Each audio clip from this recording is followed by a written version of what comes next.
Le monde de demain. Qu'est-ce qu'on a comme innovation en gestation en ce moment?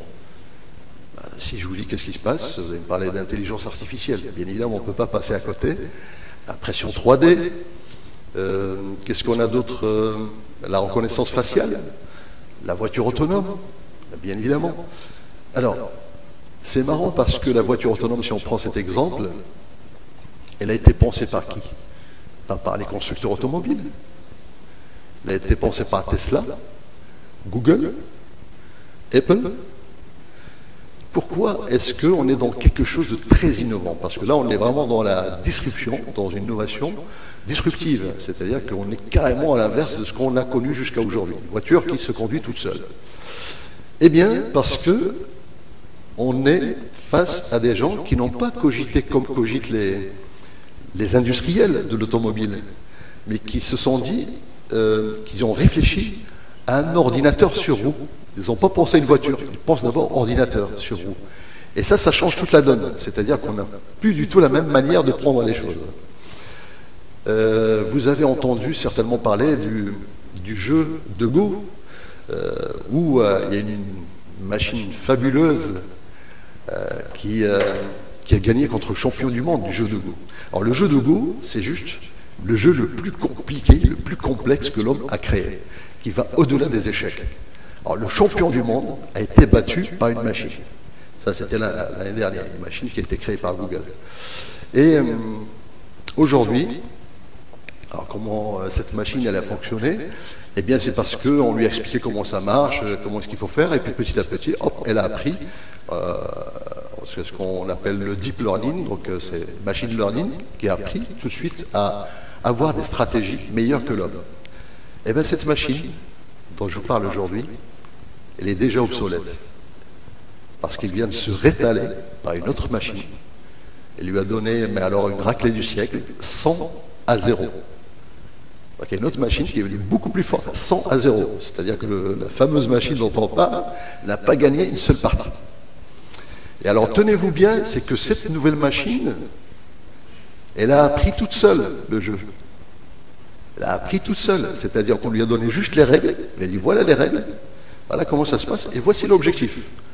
Après, débrouille-toi pour trouver les bonnes stratégies pour gagner. Alors elle a tourné un petit peu en rond, pendant 3 jours, elle a fait 1 million de parties contre elle-même, jusqu'à ce qu'elle maîtrise le truc, et puis après, Google l'ont fait jouer contre l'ancienne machine, voilà, 100 à 0. Donc ça montre à quel point on peut, et là c'est impossible pour un être humain, c'est complètement impossible d'arriver au niveau de cette machine. Pourquoi? Parce que ce qui diffère entre les robots et l'être humain, c'est le côté biologique. C'est qu'on n'est pas fait de la même matière et que nos cellules peuvent se fatiguer, alors qu'un robot, c'est de la matière qui peut tenir le coup beaucoup plus longtemps. Si je vous donne un exemple plus concret, on joue aux cartes. Vous jouez aux cartes et si on joue avec 3 cartes, bien évidemment, si on balance les 2 premières, par déduction, vous allez connaître la 3e. Vous allez dire, bon, la 3e, c'est celle-là. Si je vous donne 1000 cartes, est-ce que vous serez capable de détecter la 1000e après avoir vu 999? Impossible. Par contre, une machine peut le faire. Parce qu'elle mémorise tout, rien ne lui échappe. Donc, vous voyez, la différence, elle est là. On va reparler intelligence artificielle parce que c'est vraiment le sujet. C'est vraiment le sujet quand on parle du futur, c'est là où ça a bougé beaucoup. Mais il faut savoir qu'il y a énormément d'autres inventions. Le tricorder X. Le tricorder X, c'est un petit appareil qui a la taille d'un smartphone. Et en fait, c'est un petit scanner.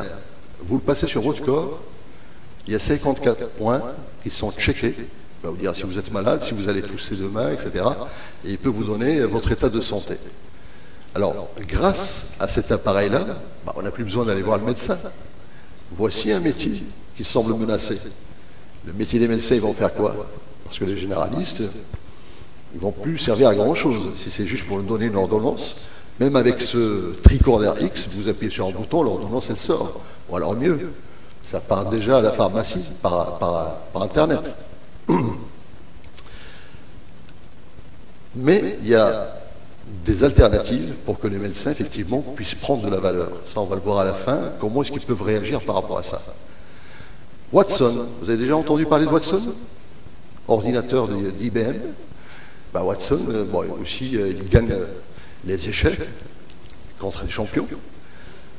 Mais Watson, aujourd'hui, est capable de vous sortir n'importe quelle jurisprudence de loi.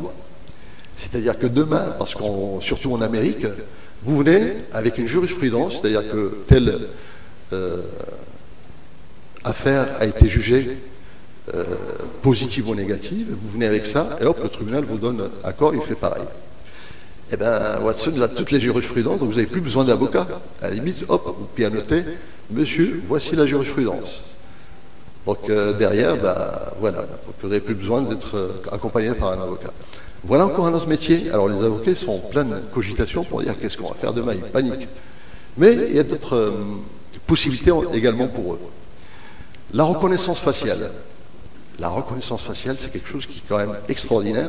Alors très difficile, parce que pour détecter en fonction des points, etc., il faut savoir que le premier ordinateur, quand ça a été vraiment une véritable réussite, quand il a reconnu un chat. C'est-à-dire qu'on lui a dit, bon voilà, hop, il a reconnu un chat. Aujourd'hui, il y a, j'avais déjà parlé de cette application en Chine, qui s'appelle Alipay, donc qui permet effectivement de payer par reconnaissance faciale. Si ça existe pour reconnaître des Chinois et les distinguer, c'est qu'on peut aller encore très loin là-dedans. Alors, Moody's, donc il y a une application qui s'appelle Moody's, qui est dans ses débuts, je crois qu'on doit être à la 3e ou 4e version, mais qui envisage demain de combiner la reconnaissance vocale avec la reconnaissance faciale en intégrant des algorithmes qui vont permettre d'exprimer, en tout cas d'illustrer nos émotions. C'est-à-dire que Moody's va nous donner notre état d'émotion. Est-ce qu'on est triste? Est-ce qu'on est heureux? Comment est-ce qu'on est? Mais uniquement en se basant sur notre voix, sur la tranche que l'on va avoir, sur notre comportement. Alors, cette application poussée à l'extrême, vous imaginez, vous mettez en fait n'importe quel appareil, votre smartphone ou la puce que vous avez dans votre corps, et vous allez reconnaître l'émotion de deux personnes. C'est-à-dire que demain, imaginons un débat télévisé, un débat politique, on va tout de suite voir celui qui ment de celui qui dit la vérité. Donc ça va complètement changer la donne. Donc notre vie va complètement changer. Les gars, ils ne pourront plus mentir. Qu'est-ce qu'on a d'autre? L'impression 3D, on parle de l'impression 3D, il y a l'impression 4D, donc il y a plusieurs choses qu'on met dedans. Et l'impression 4D, en fait, c'est la matière que l'on va mettre. Aujourd'hui, on construit un bâtiment avec, vous avez déjà vu ça, des imprimantes 3D qui construisent un bâtiment.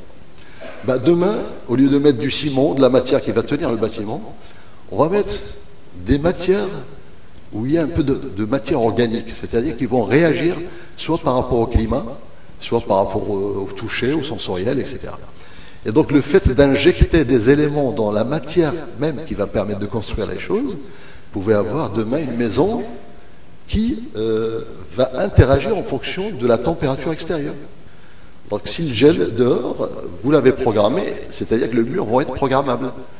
Donc vous pouvez choisir effectivement, alors après ça peut être n'importe quoi, ça peut être votre godasse qui dit aïe quand vous appuyez très fort, donc vous pouvez imaginer tout, qui peut parler. Donc tous ces objets-là connectés donc nous réservent vraiment un avenir complètement fou.